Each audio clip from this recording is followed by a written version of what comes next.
Father Anthony Kirumira. I come from Uganda, from a diocese called Kasanaluwero Diocese, and I'm currently assigned at St. James Catholic Parish in Kani. Father, how long have you been ordained a priest? I was ordained in August 2023, that's 2 years and a couple of months. So you've been in the United States for a few months now. Yeah. Tell us a little bit about differences you see in the United States versus where you're from as far as the diocese, vocations, vocations is the priesthood. Well, I think we have, back in my country, we have a lot of vocations to the priesthood, because when you walk around the seminaries, all the seminaries are packed and they're kind of expanding because the population is growing in the seminaries. There are so many vocations, there are so many young people desiring to become priests. In my diocese alone, we have about 50 major seminarians, 50 or even over. And then we have a minor seminary that has a population of about 350 young boys there who are pursuing the vocation to the priesthood. So yeah, that is a big difference here. Well, what do you attribute those high numbers of seminarians to? Well, the ministry in Uganda, the ministry of the Catholic Church in Uganda is more centered on the young people. There's a lot going on with the young people, the children, the youth.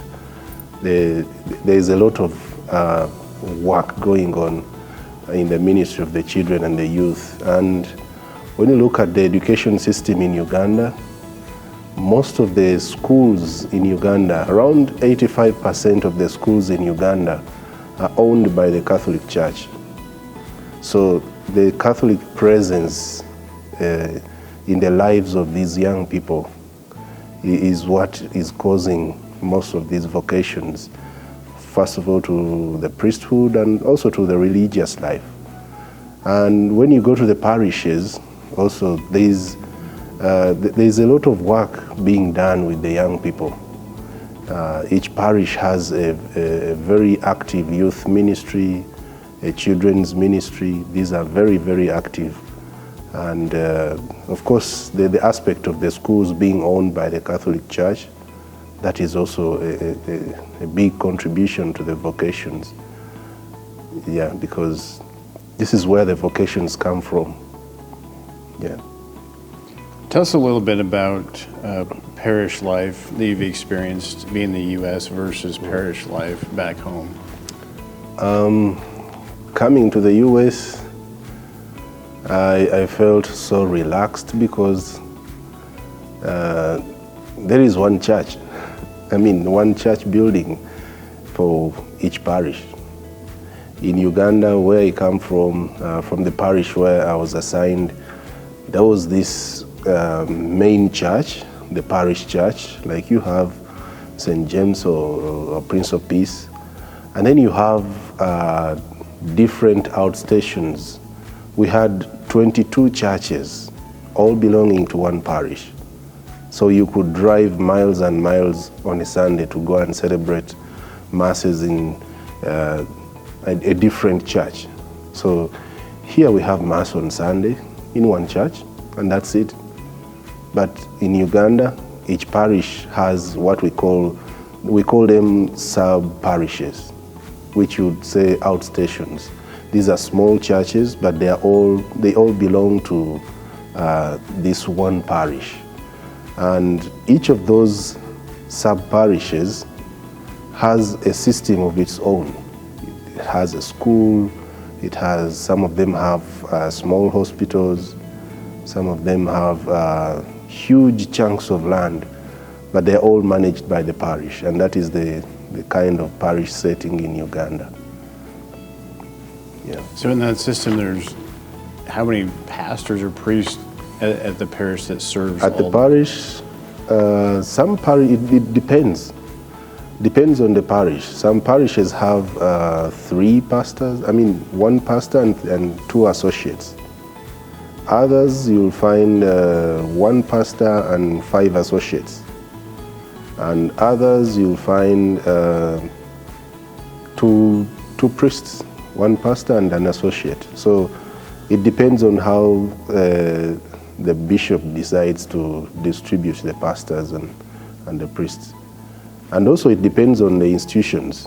For example, there are some parishes there's one parish that has a couple of schools, but it also has a seminary, a minor seminary. So you'll find that in the minor seminary, there are about 10 priests in the minor seminary, but they all reside at the parish, including those that are serving the parish. Yeah, so it all depends. So tell us about a typical day as a pastor at a parish in Uganda. In Uganda, a typical day begins with Mass. At every parish, you will have Mass at 7. That is Ugandan style. Every day, there is Mass at every church at 7, at least at every main parish church. Begins with Mass at 7, so that one is common. You walk into any parish church, any day, 7 o'clock, there will be Mass going on. And most of the parishes, especially town parishes, they are fully packed. And then you have devotions, different devotions, Sacred Heart of Jesus, Divine Mercy devotion, Legion of Mary devotion. You have different Christians taking on different days where they have meetings, at least on each and every day. And then you have different days that are assigned to different things. For example, a Thursday in all parishes in Uganda, a Thursday is reserved for the Blessed Sacrament. So it will be a day of exposition. That is, it cuts across all the churches in Uganda.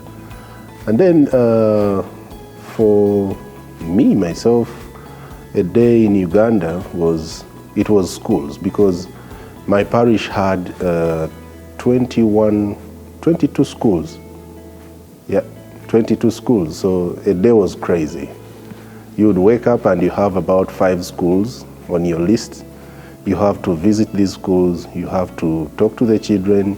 You have to talk to the teachers. You have to ensure that the teachers are actually there teaching. You're doing supervisory work. You have to meet, especially the high school students. Those ones give us a lot of work, because you need to talk to them. Some of them on one-on-one, some of them as a group, some groups. So being a father in charge of schools is some kind of work down there. So you come back home, because you listen to a lot out there. You listen to a lot, and sometimes you come back exhausted. Sometimes you come back very excited, very happy, because these young people are full of life. They're all over you. And this is one other thing I've seen. It's a different thing I've seen. You know, in Uganda, the minister of the children and the youth, these youngsters are so close to the parish, are so close to the ministers, not only the priests, but also the religious nuns and brothers, because we work together with the religious nuns and the religious brothers. And these young ones, they are so close. They are always at the parish, always with the priests, always with the nuns. And this is one thing I have not seen here.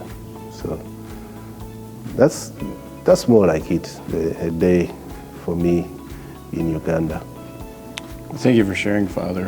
When you're not serving at the parish, what do you like to do in your free time?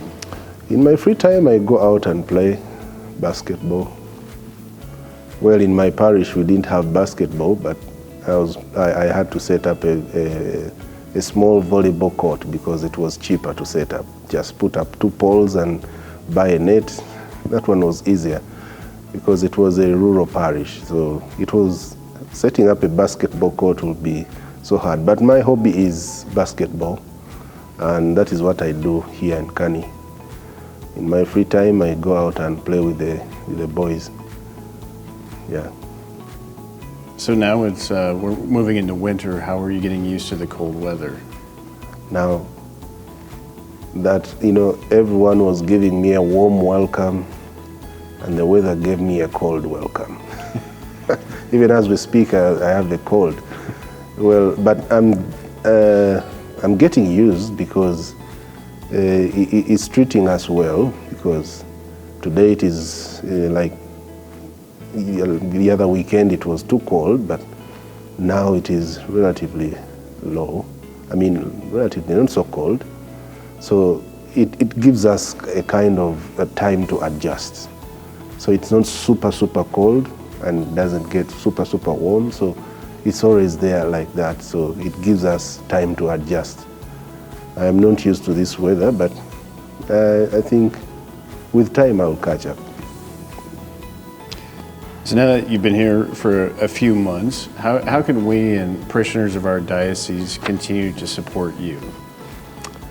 Well, one is moral support, encouraging me to go on, to carry on, and also to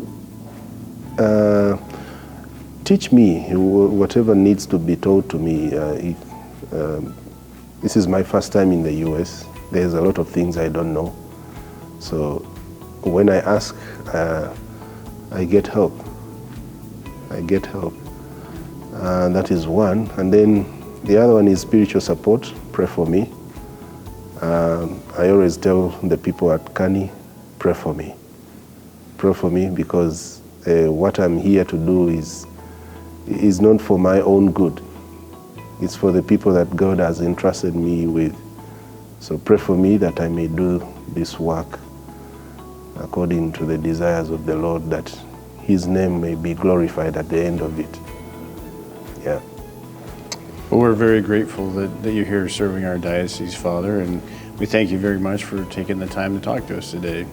Thank you.